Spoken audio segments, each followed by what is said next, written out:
Ndabaramukije cyane bakunzi ba Ntamvura Idahita TV na cane mwebwe abakunzi ba kino kiganiro yaga muganga amagara meza kugubwa neza no kuranirwa mu byanyu no mu banyu aho muherereye n'ivyo ndabipfurije ni jewe Janvier Manirambona nkuko mubibona mu byumva kandi mubimenyereye muri kino kiganiro nije nkunze kubana namwe nije ndagitegura nije nkongera kibashikiriza aho dufise intumbero yo kuganira namwe ku mpanuro ntungamagara canke no ku nyigisho ntungamagara kugira ngo zidufashe gushishikara kubungabunga amagara yacu dushishikare kubaho dufise amagara meza kandi umuntu amenye iniryari akwiye kwivuza kugira ngo ntasinzikazwe n'indwara iyo yagwaye. None rero mu kiganiro yaga muganga cacu cuno musi ndafise icigwa nagomba ngo turabire hamwe kigizwe n'ibintu 9 byo dufasha ku renforcer systeme immunitaire yacu. Systeme immunitaire kumbure mu Kirundi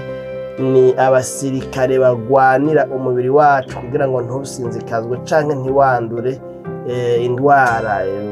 N'abasirikare bakingira umubiri wacu indwara ibituva ngo ubwandu ama infection n'ibindi kumbure bijanye n'indwara, nibo bajejwe umutekano w'umubiri wacu. Abo rero iyo hatabayeho kubabungabunga, iyo hatabayeho kuborohereza, iyo hatabayeho kuba ahantu uvuga ngo ramforo kubashigikira usanga bica bigorana nyine ngo usanga umuntu asigaye afise umubiri novuga ngo ubangamirwa ukarirwa cane kandi usinzikazwa novuga ngo n'indwara. None rero muri kino kiganiro twagomba turabire hamwe mbega n'ibihe bintu twokora byo dufasha gushishikara kubungabunga no gukomeza kumbura novuga ngo kongerereza inguvu abasirikare bo mu mubiri kugira ngo bashishikare kuducungera neza baturinde indwara.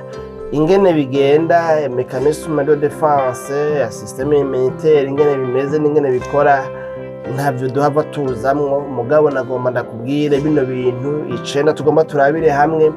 Niwavyitaho niwavyitwararika uzoba uriko uraha inkomezi inguvu abasirikare bo mu mubiri wawe kugira ngo ushishikare gukingirwa no gucungerwa kugira ngo ntube umubiri ubangamirwa n'ubugwaragwara ubwo ari bwo bwose. Ikintu ca mbere ngaha rero umuntu yokora no kuvuga ngo yocungera neza ibijanye n'ingene afungura, naho uburyo bugoye naho amikoro agoye burya ngo ibyo dufungura hajya bavuga ngo ubwiza buca mu kanwa. Bagomba kwerekana yuko burya kugira amagara meza, kugubwa neza, kumererwa neza nabyo dushobora kubihabwa canke kubiheshwa n'ibyo twafunguye. Kuba umuntu yovyibuha, kuba umuntu yogira kabiri karenje, kuba umuntu yoba neza, yogira amagara meza, ko burya bica mu kanwa, bica no kuvuga abihabwa byisunga uko ntafungura. None rero ngo umuntu yogira icyo bita ngo ni une alimentation équilibrée. Une alimentation équilibrée nayo no kuvuga yuko ngo umuntu akwiye gufungura imfungurwa zirimwo imigwi yose y'imfungurwa. Murazi ko hariho imfungurwa nsanganyangaburo, imfungurwa ndemamubiri, imfungurwa ntanganguvu, ibintu nyene nk'ivyo. Muri ico gihe rero ngo umuntu akwigerageza uburyo bwose akaraba yuko atamugwi imfungurwa yoba adafungura, kuko nimba hariho umugwi imfungurwa adafungura bishobora gutuma kumbure usanga umubiri ubangamiwe canke se uhungabanye muri ico gihimba canke se muri urwo ruhande rwari rukeneye za mfungurwa ziri muri wa mugwi wa muntu atagera. Rero ngo umuntu akwiye gufungura imfungurwa zo mu migwi yose, no kuvuga agafungura imbogaboga n'ivyamwa, kuko ivyo navyo twabibonye no mu biganiro vyarenganye haba hagwiriyemwo amavitamine, za vitamine C, za vitamine A, za vitamine E, kandi ngo umuntu akagira ngo akafata n'ibifungurwa birimwo novuga ngo les sels minéraux, kuvuga ivyo umuntu ashobora kuronkamo za fere, za zinc n'ibindi kumbure vy'amasere minéraux canke se vy'ivyunyunyu. Hanyuma kandi umuntu agafungura imfungurwa ntanganguvu ndemamubiri muri ubwo buryo bwose turiko turadondagura ivyo oyi kugira ngo aronkemwo ivyo bitamwo ni ama antioxida ko ama antioxida arafasha cane rwose ngo mu mubiri kugira ngo umubiri wiyubake ushishikare kugira novuga ngo kwiyubura mu nkomezi nsha nkuko kumbura abandi bagira babivuga. Aho naho twovuga ibitari bike harimwo imfungurwa ziba zikenewe, imfungurwa zijanye novuga ngo amavuta ava novuga ngo mu biterwa, les huiles végétales, ivyo bitamwo na manwa, ivyo bitamwo na legumineuses n'ibindi bifungurwa bitandukanye usanga vyofasha kugira gukwiza ya migwi yose y'imfungurwa. Rero mu buryo novuga ngo nk'ubwo umuntu yogerageza akaraba yuko agize afungura imfungurwa zo mu bwoko novuga ngo bwose atabwumva atabuzi yoheza nimba azi gusoma no kwandika akabirondera amanota arabaho hirya no hino ku Google canke akabaza mbega ubwoko bw'imfungurwa n'ubu ni bungahe bugizwe n'ibihe nibuka ko twavyiga umengo nimba mvyiruka neza aho bari nko mu wa gatatu mu wa kane ndibaza mu cigwa menyesha ntara étude du milieu, hanyuma mu nyuma tukavyiga mu gifaransa mu wa gatanu no kuduga no mu yandi mashure yose ibintu nyene nk'ivyo. Ikindi ca kabiri umuntu yokwitaho ni kijanye ngo nuko umuntu akwiye kunywa amazi, akwiye kwihereza ibinyobwa cane cane amazi. Narababwiye yuko ryashirahamwe mpuzamakungu gitaha amagara y'abantu kw'isi gitwa OMS, Organisation Mondiale de la Santé, ryemeza yuko ikinyobwa gihambaye kimwe rudende rwa dege amagara yacu akeneye kugira ngo umuntu abeho neza utagifise vyogorana kubaho, ariko ugifise ibindi vyose naho bibora ushobora kubaho. Ibindi binyobwa vyose ni amazi, kuko amazi twabonye yuko mu biseseka bwa amazi umubiri ufise amazi afise ikibanza kingana n'ibice 60% mbere ngo birenga ko gatoya. Urumva rero yuko amazi ari kirumara, ari nkenerwa, ari ntasubirizwa. Bavuga rero ngaha ngo buvez suffisamment d'eau pour soutenir les fonctions corporelles et le système immunitaire. Umuntu akwiye kunywa amazi menshi, amazi akwiye urugero rw'amazi naho umuntu akwiye kunywa. Twarabivyo navyo nyene mu biganiro vyarenganye muze muraraba ngaha muzobona akamaro ko kunywa amazi n'amazi umuntu akwiye kunywa uko angana. Hanyuma rero umuntu akwiye kunywa amazi ku rugero rukwiye kandi ruhagije kugira ngo bifashe novuga ngo ibihimba vy'umubiri wacu gukora neza no kworohereza aba basirikare bo mu mubiri nabo nyene ngo bakore borohewe. Murumva yuko rero kunywa amazi ku rugero rukwiye ari nkenerwa. Ku rugero rukwiye nabwo umuntu akwiye kuja munsi y'ilitiro 1.5 canke amalitiro 2, hanyuma kandi ngo arashobora no kurenza nayo bivanye n'akazi akora, ibikorwa vyiwe vya misi yose ko bisaba inguvu bituma abirinda ugumba nyinshi agatakaza amazi menshi biciye mu kubirinda ugumba, canke yuko umuntu ari ahantu hashushe cane akarigwa n'uruzuba. Hariho abantu usanga baba ahantu hashushe, muri ico gihe naho nyine umuntu ashobora kunywa amazi ngo mbere ngo n'amalitiro 4 ku munsi nta kibazo, kiretse yafise ikibazo c'amafirigo canke se umubiri uko urashobora kuyasohora neza. Ariko mugabo igihe cose umubiri ugusavye amazi no kuwuha. Ica gatatu ngaha muri bino bintu cyo natiko turavuga ni ico ngo umuntu akwiye gusinzira akaruhuka bihagije. Umuntu burya ngo akwiye kuryama munsi y'amasaha 8, ngo hagati y'amasaha 7 n'amasaha 8 niyo umuntu akwiye kuryama ku munsi. Ibi navyo nyene twabivuze kubera murabona ibi bintu by'amagara y'abantu navyo nyene biguma biza birinjira namwe ugasanga ico wabonye hanaka no muri bino navyo kiragarutse kubera ko naco nyene gifasha henshi.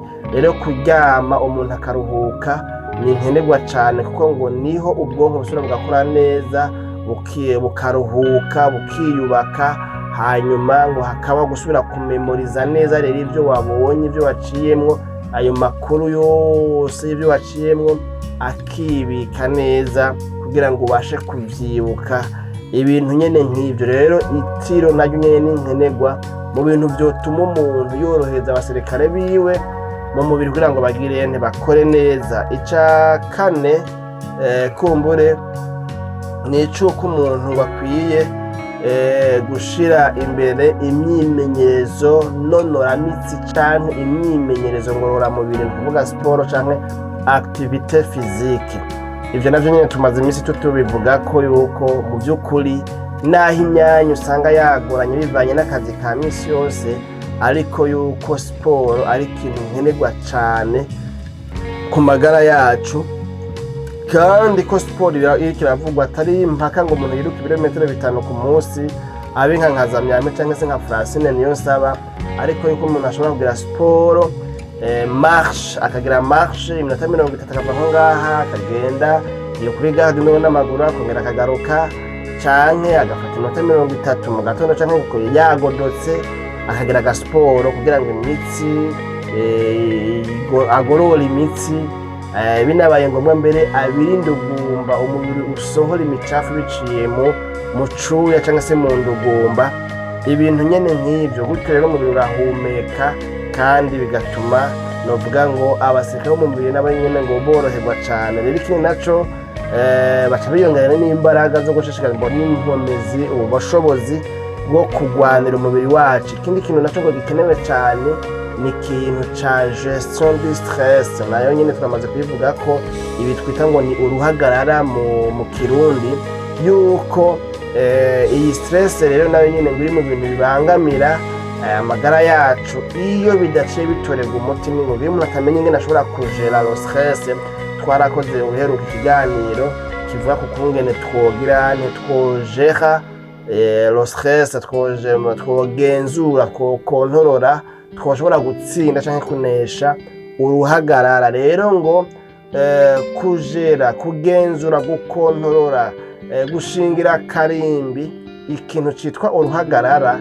Iyo umuntu agize uruhagarara ntarumaremo igihe kirekire cyangwa umwanya muremure, birafasha ngo abasirikare bo mu mubiri kugira ngo bagire bashishikare kwiyongera mu nkomezi, mu bushobozi, bashishikare kugira gufasha umubiri wacu kubaho neza. Haye mu Gifaransa amanote mfise bavuga ngo le stress chronique peut affaiblir vos défenses immunitaires.